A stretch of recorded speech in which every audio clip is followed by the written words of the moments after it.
ಆಂಧ್ರಪ್ರದೇಶದ ಶ್ರೀಶೈಲಂ ದೇವಸ್ಥಾನದಲ್ಲಿ ಭಾನುವಾರ ನೀಡಿದ ಲಡ್ಡು ಪ್ರಸಾದದಲ್ಲಿ ಜಿರಳೆ ಸಿಕ್ಕಿದೆ ಎಂದು ಭಕ್ತರೊಬ್ಬರು ಹೇಳಿಕೊಂಡಿದ್ದು ತೀವ್ರ ಆಕ್ರೋಶಕ್ಕೆ ಕಾರಣವಾಗಿದೆ.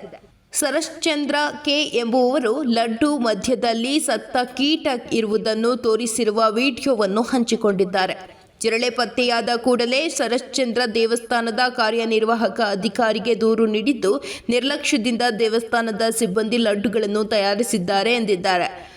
ಜೂನ್ 29ರಂದು ನಾನು ಶ್ರೀಶೈಲಂ ದೇವಸ್ಥಾನಕ್ಕೆ ಭೇಟಿ ನೀಡಿದಾಗ ಲಡ್ಡು ಪ್ರಸಾದದಲ್ಲಿ ಜಿರಳೆ ಕಂಡುಬಂದಿದೆ. ದೇವಸ್ಥಾನದ ಸಿಬ್ಬಂದಿ ಪ್ರಸಾದ ತಯಾರಿಸುವಾಗ ನಿರ್ಲಕ್ಷ್ಯ ವಹಿಸಿದ್ದಾರೆ. ದಯವಿಟ್ಟು ಗಮನಿಸಿ, ಸಮಸ್ಯೆಯನ್ನು ಬಗೆಹರಿಸಿ ಎಂದು ಅವರು ಹೇಳಿದ್ದಾರೆ. ಆದರೆ ದೇವಸ್ಥಾನದ ಅಧಿಕಾರಿಯೊಬ್ಬರು ಶರಶ್ಚಂದ್ರ ಅವರ ಹೇಳಿಕೆಯನ್ನು ನಿಖರಿಸಿದ್ದಾರೆ.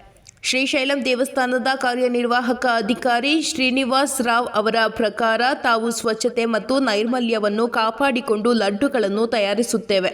ಲಡ್ಡುಗಳನ್ನು ತಯಾರಿ ಕೇಂದ್ರದ ಸಿಬ್ಬಂದಿಯ ನಿರಂತರ ಮೇಲ್ವಿಚಾರಣೆಯಲ್ಲಿ ತಯಾರಿಸಲಾಗುತ್ತದೆ.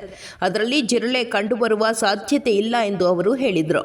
ಪ್ರಸಾದದ ಬಗ್ಗೆ ಭಕ್ತರು ಚಿಂತಿಸಬೇಡಿ ಎಂದು ರಾಮ್ ಮನವಿ ಮಾಡಿದ್ದಾರೆ. ನಂತರ ದೇವಾಲಯದ ಆಡಳಿತವು ಮುನ್ನೆಚ್ಚರಿಕೆ ಕ್ರಮವಾಗಿ ಪ್ಯಾಕೇಜಿಂಗ್ ಮತ್ತು ಪ್ಯಾಕೇಜಿಂಗ್ ಮಾಡುವ ಪ್ರದೇಶಗಳನ್ನು ಒಳಗೊಂಡಂತೆ ವಿತರಣಾ ಪ್ರಕ್ರಿಯೆಯ ಪರಿಶೀಲನೆಯನ್ನು ಪ್ರಾರಂಭಿಸಿದೆ ಎಂದು ವರದಿಯಾಗಿದೆ.